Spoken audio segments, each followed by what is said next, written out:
$750 million, the largest wildfire relief fund in California history.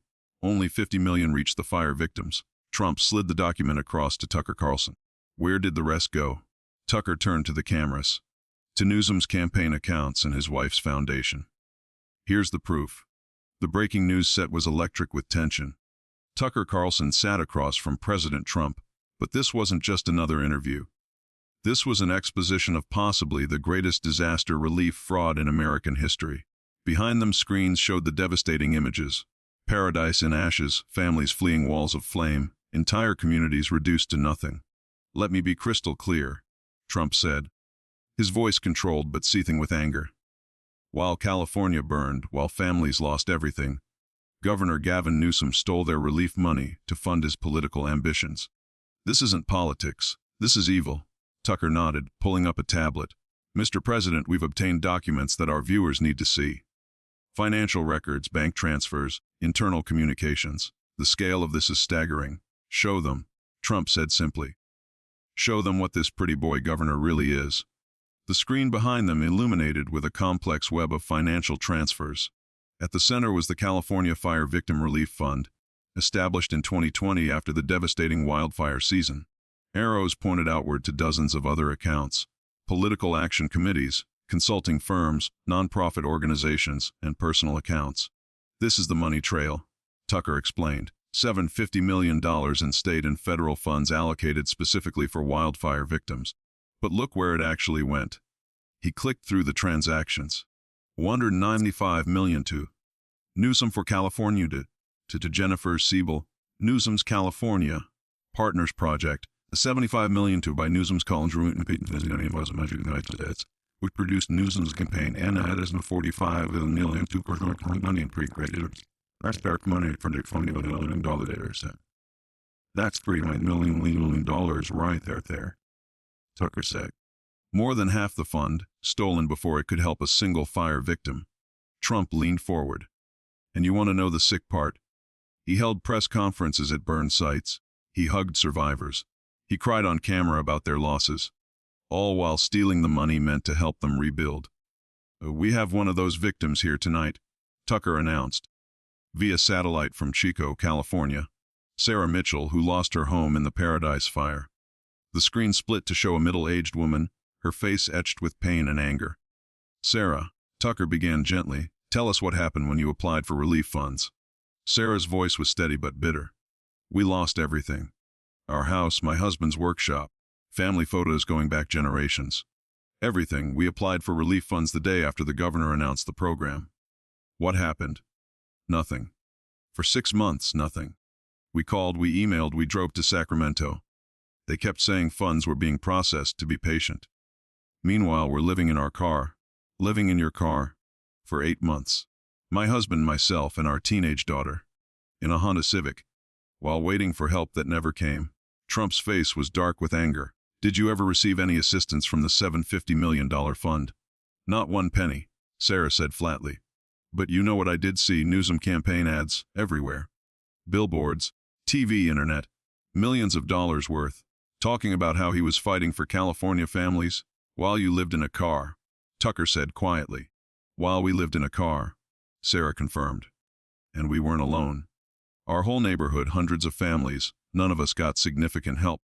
But somehow there was money for the governor's political campaigns. Sarah, we're going to help you, Trump promised. And we're going to make sure Newsom pays for what he did. Tucker, show them the next document. Tucker pulled up a new file. This is where it gets even worse. Internal emails from the governor's office, obtained by whistleblowers.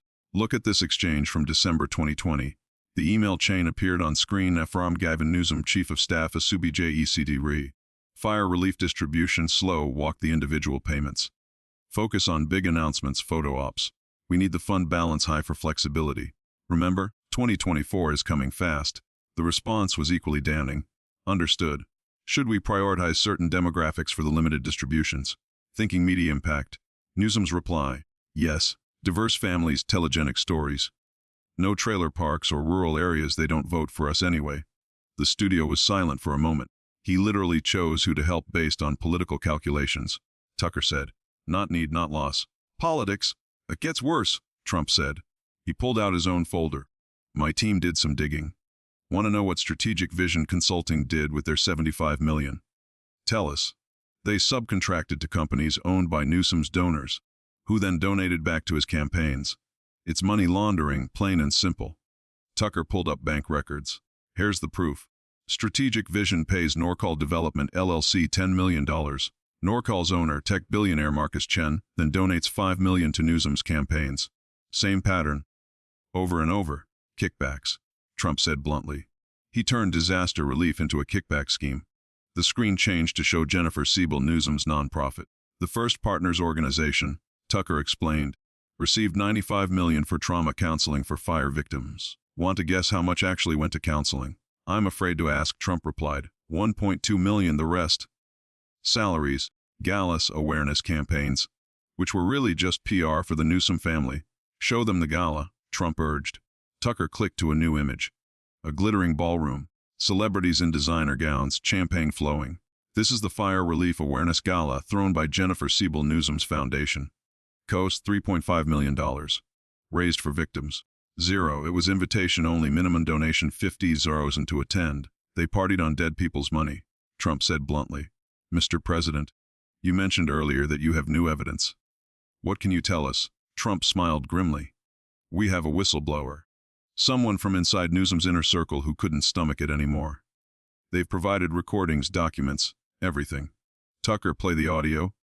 Tucker nodded, queuing up an audio file. A woman's voice, clearly distressed. I can't do this anymore.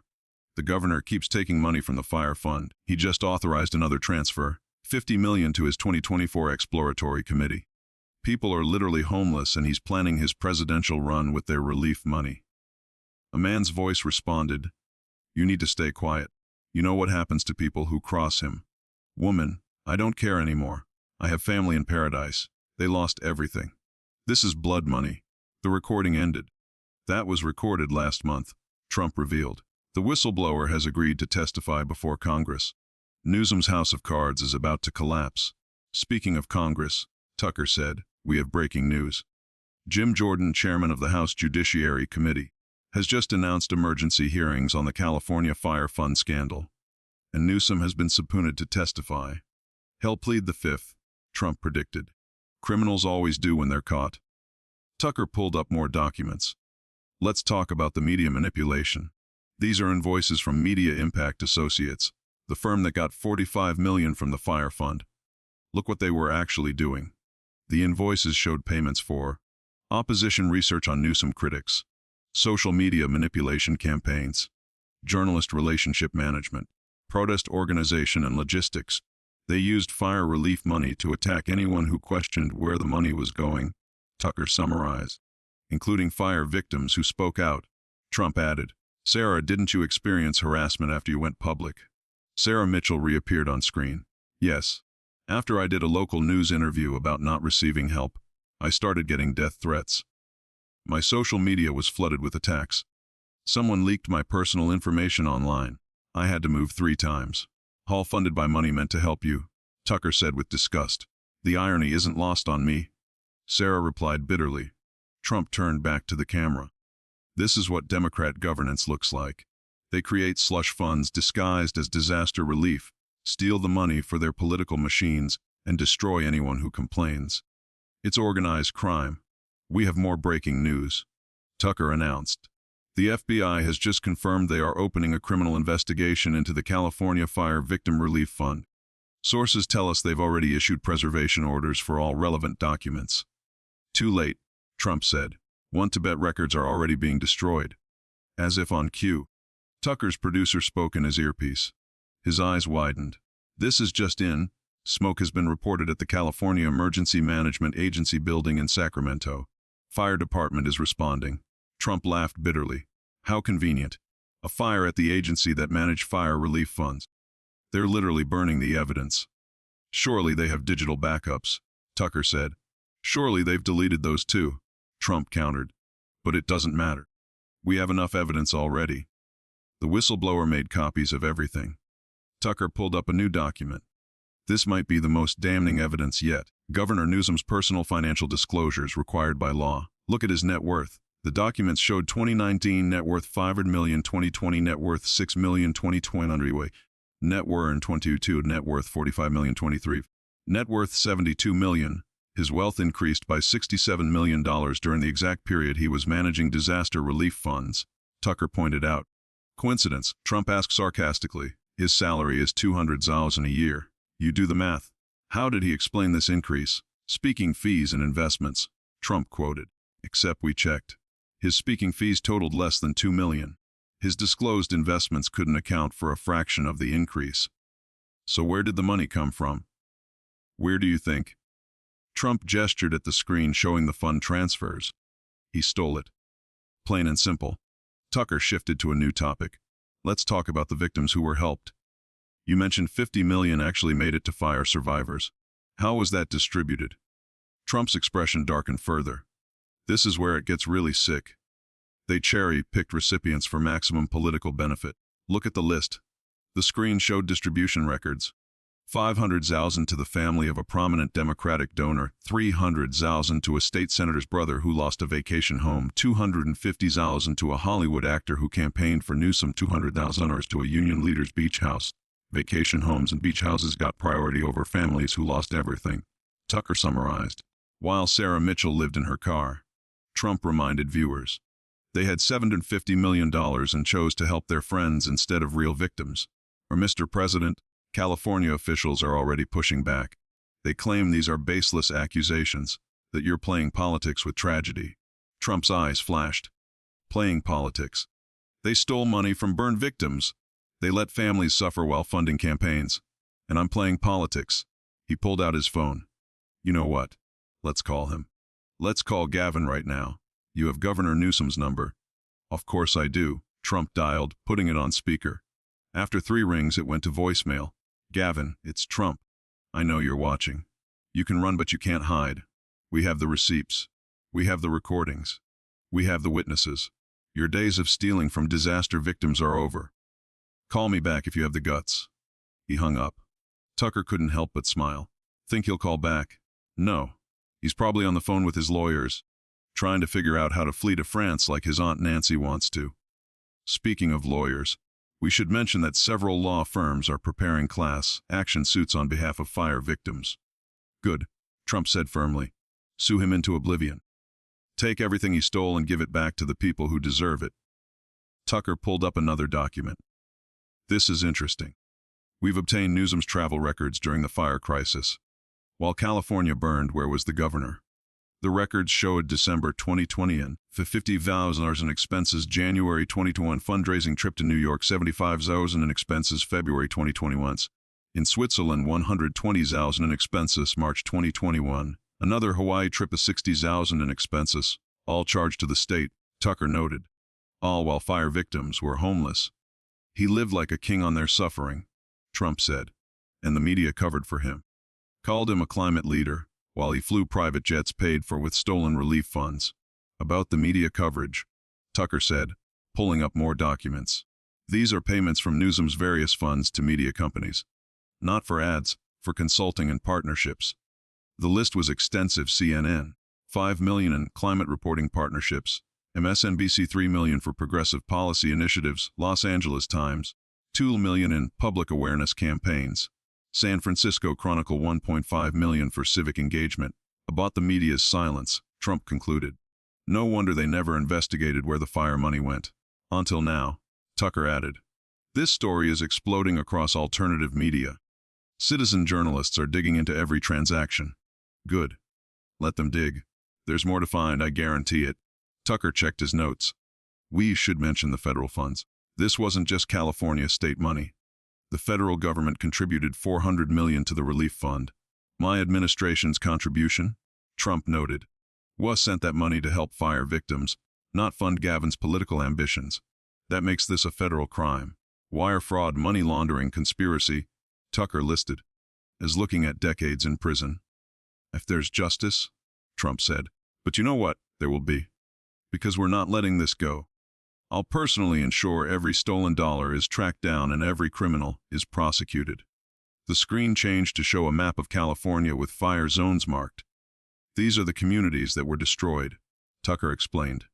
Paradise, Berry Creek, Greenville, Grizzly Flats. Thousands of homes, hundreds of lives lost.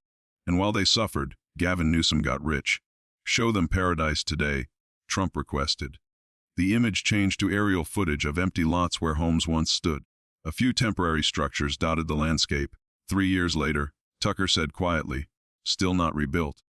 Because the money meant to help them was stolen. Be their own governor, Trump added. The man they trusted to help them. Tucker's producer spoke in his ear again. He looked surprised. This is extraordinary. We're getting word that several California state senators are calling for Governor Newsom's immediate resignation, including 2 Democrats. Rats fleeing the sinking ship, Trump observed. They all knew. They all stayed quiet. Now they want to act shocked. Do you think he'll resign? Never. He's too arrogant. He'll fight until they drag him out in handcuffs. Which they will. Tucker pulled up one final document. Mr. President, this might be the smoking gun. An audio recording from inside the governor's office provided by our whistleblower. Should we play it? Play it. The audio was crystal clear. Newsom's voice, talking to his chief of staff. I don't give a shit about some trailer park residents crying about their houses. We have a presidential campaign to fund. Take another $100 million from the fire fund. Call it administrative overhead or something. Chief of Staff, Governor, that's going to leave almost nothing for actual victims. Newsom, they'll vote for me anyway. What choice do they have? Republicans, please. These idiots will vote blue no matter who. Take the money. The recording ended. The studio was silent. There it is, Trump said finally, in his own words. He knew he was stealing from victims. He knew they wouldn't get help. He didn't care. These idiots will vote blue no matter who, Tucker repeated. His contempt for his own constituents is staggering. Because he's not a public servant, Trump said. He's a crime boss. And like all crime bosses, he's about to learn that eventually justice catches up. Tucker faced the camera. Governor Newsom, if you're watching, and we know you are, your time is up. The evidence is overwhelming. The victims are speaking out. The investigations are beginning. You can't burn your way out of this one. Trump added, and to the fire victims watching, help is coming. Real help. We're going to get your money back. And we're going to make sure those responsible pay for what they did to you. Any final thoughts, Mr. President? Trump looked directly into the camera. California deserves better. America deserves better. We cannot allow politicians to steal from disaster victims. We cannot allow them to profit from tragedy. This ends now. Gavin Newsom, your judgment day has arrived. The interview ended, but the shockwaves were just beginning. Within hours, for Newsom theft was trending worldwide. Fire victims organized protests at the state capitol. Federal prosecutors opened criminal investigations. The next morning, FBI agents raided the governor's mansion, Newsom's campaign offices, and Jennifer Siebel Newsom's foundation. They carried out boxes of documents, computers, and evidence. Newsom tried to hold a press conference, but it was a disaster. He couldn't explain the financial transfers. He couldn't justify the lavish spending while victims suffered. When asked about the audio recording, he claimed it was taken out of context, but refused to provide the context. Within a week, the first indictments were filed. Gavin Newsom, his chief of staff, and 12 other officials were charged with wire fraud, money laundering, conspiracy, and theft of government funds. The trial would reveal even more corruption. Bribes from PG&E to avoid wildfire liability, kickbacks from construction companies that never rebuilt homes, secret accounts in the Cayman Islands. But for Sarah Mitchell and thousands like her, what mattered was that finally, someone was being held accountable. The man who had smiled for cameras at their burned homes while stealing their relief money was going to prison. As Trump had promised, justice was coming, and it would burn hotter than any wildfire. The aftermath was swift. Newsom's political career was over. His presidential ambitions were ashes. The Democratic Party abandoned him completely, trying to distance themselves from the scandal. But the damage was done. The California Fire Fund scandal became a symbol of political corruption, of how politicians could exploit even the worst tragedies for personal gain. And somewhere in Chico, Sarah Mitchell finally received a check. Not from the stolen fund, but from a private relief effort organized by citizens who were horrified by what their government had done. It wasn't enough to replace what she'd lost, but it was enough to finally get out of her car and into a small apartment. It was a start. And it was more than Gavin Newsom had ever given her.